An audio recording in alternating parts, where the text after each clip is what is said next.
causing trouble. That's really very helpful. Thank you for that.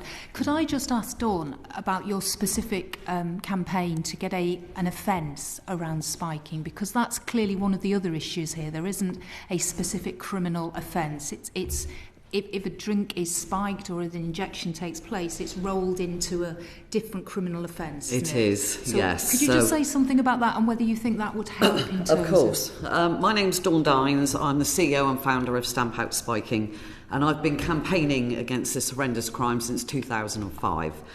And as you were just asking, so the specific offence code.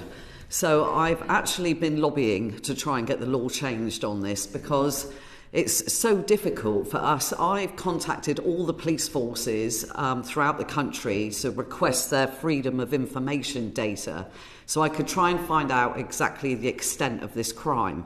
And because it doesn't have its own specific offence code, it's virtually impossible. We can't really paint an accurate picture of exactly the extent of drink spiking because of all the different offences. So, for example, if there has been a sexual assault, then that would lead over the offence code.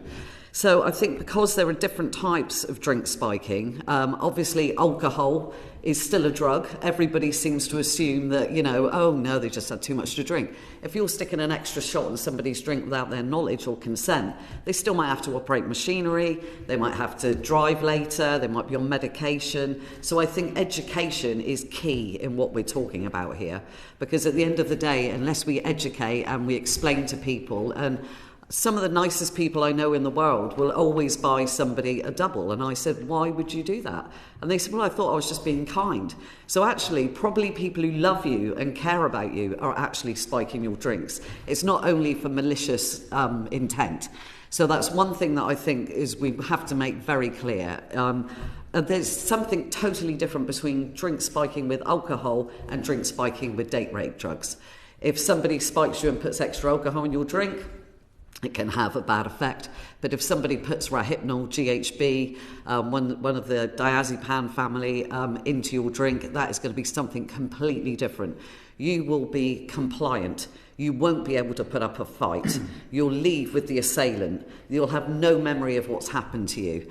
Now, that is something that desperately needs to be educated on, because you only have a very small window. If somebody spikes your drink, if you start feeling these certain feelings, you get chattering teeth, you get blurred vision, you loss of bladder control. These are massive telltale signs. So if that happens to you, you need to get to a trusted friend or a trusted member of staff as quickly as possible.